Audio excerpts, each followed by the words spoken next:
All right, everybody, so hey, you come to CES 2023, we've shown you so many things, so many different products, but you know what? Everyone just wants to see the cool stuff. So that's what we're gonna do. I'm gonna go inside the central hall. We're gonna find and show you what is the coolest stuff to me. Let's go. We're going cool hunting here at CES 2023, so I had to come to TCL's booth because I've seen them over the years, their products evolve, and when we talk about augmented reality and AR glasses, I have not seen a model with this form factor that gets us closer to that holy grail of actual glass frame. So I'm here with Tong, and I'd love for you to tell us, what you're doing here and what the Raineo X2s can do. Yes, definitely. So Raineo X2 is the world's first AR glasses to have realized full color binocular displays on the micro LED and optical waveguide glasses. So what does it mean, right? It sounds pretty complex. Micro LED and optical waveguide is a unique technology that we use to ensure that the lenses are transparent. You can see through, but at the same time, there's text displaying that you can see. And also, it's as thin as possible to look just similar like normal eyeglasses. Many other companies, they try to use this technology to realize AR technology, but only Raineo X2 has realized binocular full color display. Apart from the display breakthrough, we also have very powerful features in these glasses. So we can do auto translation of multiple languages. So just imagine if you wear it and you travel to a new country, just say China. You don't understand Chinese. So when people speak to you in Chinese, you will automatically pick up their voice and translate it in real time. So the subtitles in English will display on the glasses. So it just feels like you have you have an interpreter. Yeah, right in your glasses. And we've seen kind of pre-made 3D rendered ideas of what you're talking about translation, but this is a physical product that at the moment is actually able to do it, correct? Yes, you can try it on and you can experience it on your own. And apart from that, it also has its own mapping system. So it can do navigation on its own. So when you're like cycling or walking in the city and you don't know where to go, it will identify nearby landmarks near you. Wow. And it will show the names of the landmarks for, say, LVCC. So if you're new to Las Vegas, and show you, oh, you're near the LVCC. So that's super convenient. You can also take photos with it with just one click. And then the photos can be downloaded to your phone in high resolution. And you can also play music at the same time. What can these things not do? I mean, that's amazing. Now, the battery is the battery stored within the iFrame? Is that correct? It has its own battery, so it's 590 mAh. Okay, what is that roughly battery life right now? What is that roughly about? Yeah, that's a good question. So if you do just basic functions like music playing, it can last for more than 3 hours. Okay. Yeah. And these, obviously, we've seen you guys develop and continue to streamline this product. Yes. When will this potentially be available and where? Yeah, so we will make these available first to the developer community in selected regions, let's say China and the US, in Q1. So we wanted to make sure that our product is very polished. It has many more features before we commercially rolling out. So we also want the developers to also give their input, maybe to create some more innovative features for us. And we also wanted to create that developer ecosystem. So we will make them available to developers first. And then we also aim to launch it commercially in the first half of this year. Oh, wow. So this is no longer a prototype. This is a go-to-market product. So see, a lot of times we see this crazy cool stuff at CES, but this is coming, the Raineo X2. All right, so again, you want to see some of the coolest, hottest stuff here on the show floor. We're in LG's booth in the central hall, and behind me, the world's first wireless OLED TV. Now, if you know me, I'm all in on the OLED, the deepest blacks, the bangingest colors, the brightest contrast ratio as well. And what we have here, this is 97 inches, but what makes this special is you don't need to connect anything physically to this TV. The panel is here, but what we have over here is their Zero Connect box. Now this is a box that on the side has ports that allow you to connect your set-top box, your cable box, whatever components that you want to go directly into here. All it needs is a line of sight to the TV. And why is this going to be a big deal? Well, we've always kind of talked about one of the holy grails is like, how do we create a clean image and transmit signals wirelessly? 4K 120 hertz, supports FreeSync, VSync for gaming as well. So imagine just putting something like this, truly an easel, no wires whatsoever, OLED display, the Zero Connect box. This is one of those really cool things. If you're a TV junkie and you've always wanted something like this, you're drooling right now, and inside, I'm drooling. So there you go, LG's first wireless OLED TV.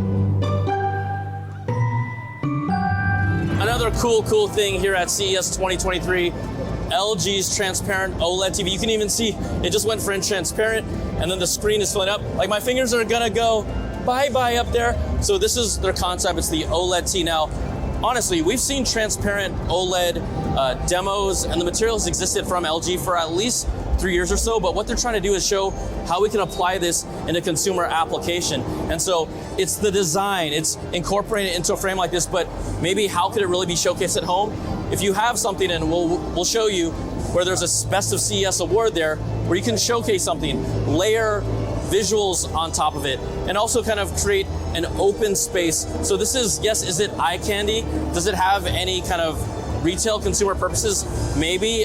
They also told me that they can make this panel as large as 83 inches, 77 inches. This is just a 55-inch demo of LG's OLED T, which is their transparent OLED TV. So if you look here on the side, you'll be able to see it's like a thick chunk of glass, right? It's thicker than normal. All the components are actually in the bottom, in the base. It'll be in this white base.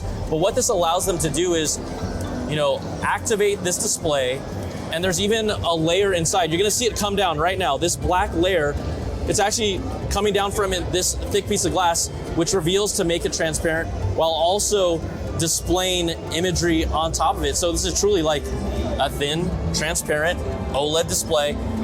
And you can see how they're showcasing their award here in this way. So just another cool thing. We'll see if it comes to consumers anytime soon, but LG's thinking about it.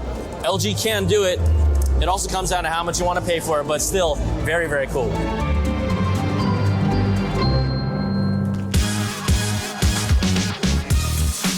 All right, we're here at BMW Showcase at CES 2023 now. We were here last year, and we saw what Dr. Stella Clark and the team have put together, but this is a whole new thing that we've got going on. This is the BMW iVision D with e-ink, but I'm seeing colors here. Yeah, I'm seeing yeah, colors. You're not blind. You're seeing colors there. I think you asked me last year, are colors possible? And I think I told you theoretically yes. Now I'm telling you practically yes. I mean, this looks like a yes to me. It's a double yes. Yes. Absolutely.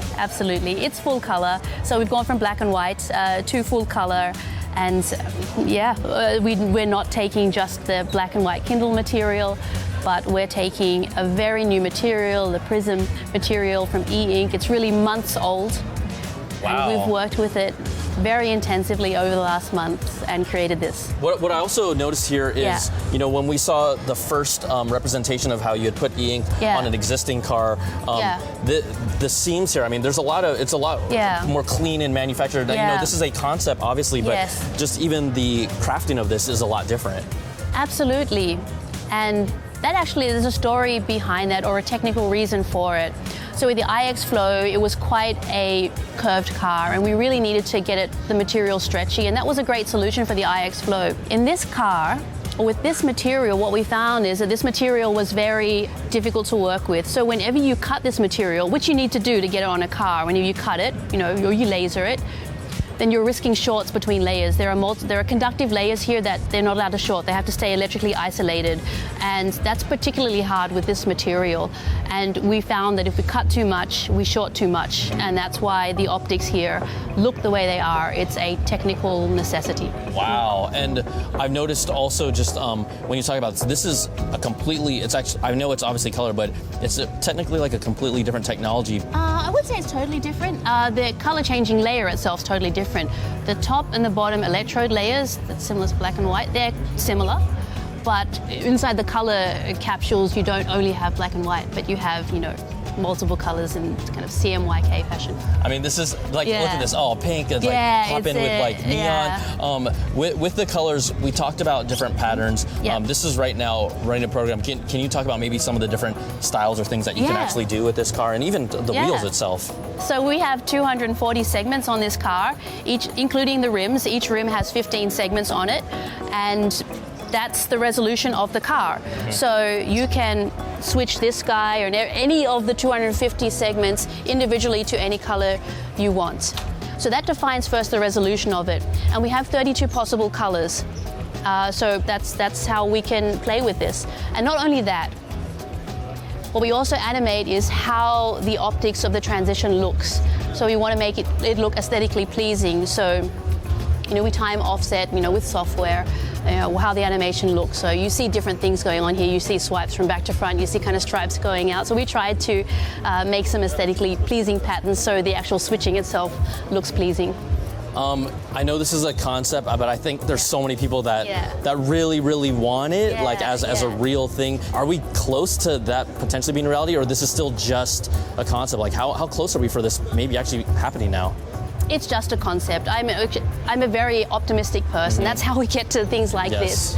But if one is realistic, we do need years of work. We need to work on robustness. We need to do more tests. Automotive requirements are very rigorous, so that work needs to be done for sure. Yeah. Now, also, I know we are here on the booth, and there's two demos here of the iVision D. Yeah.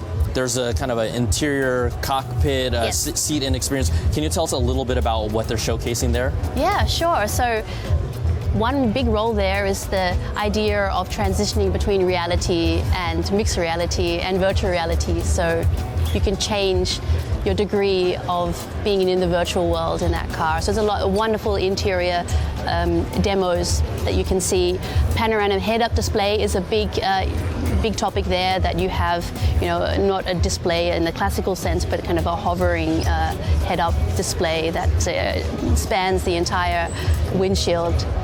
It's also there to see. It's impressive. I just want to ask for you personally, I kind of asked this last year, but there's been a huge response and collective just like excitement from people with this, concept. How does that make you feel? I know, this is a labor of love, but people are really really excited about this. I'm shamelessly, it's a dream. I'm on cloud 9. The keynote last night went really well, and I got to present, and that was new for me, but it worked out. So I on cloud 9. The team's on cloud 9, so we're shamelessly enjoying this. That the world seems to like this. Thanks, Dr. Stella. Thank you, Brian.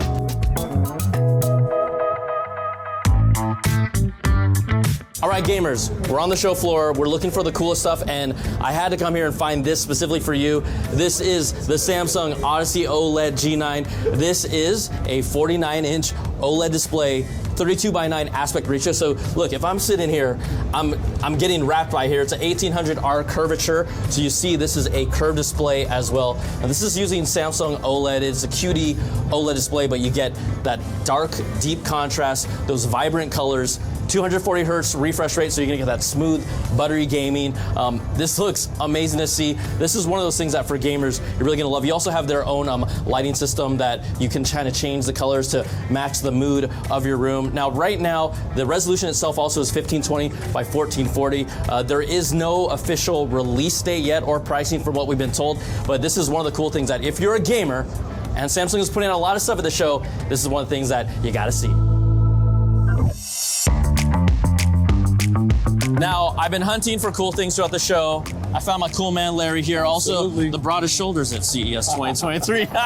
But we came here to check out a Fila, Sony's collaboration with Sony and Honda. So, Larry, you're the man, the myth, the legend. I was hoping that you could kind of tell us some of the details. I know Sony has kept a lot under wraps, but this is one of the most exciting things with the fact that this collaboration is happening. Indeed, yeah, it is super, super cool. So, a Fila. I just want to start off with the name. Probably one of the things that people have asked the most about.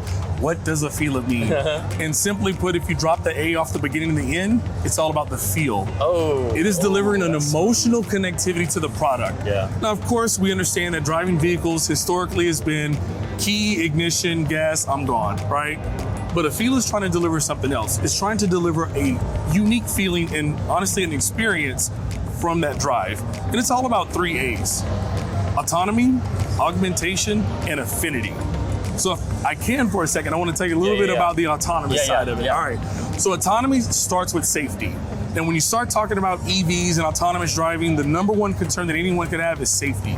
Well, with a Fila, it has 45 individual cameras and sensors all around and inside of the vehicle, which ensures you that safety that you're looking for. We're talking about level 2+ or even level 3 safety driving from an autonomous standpoint.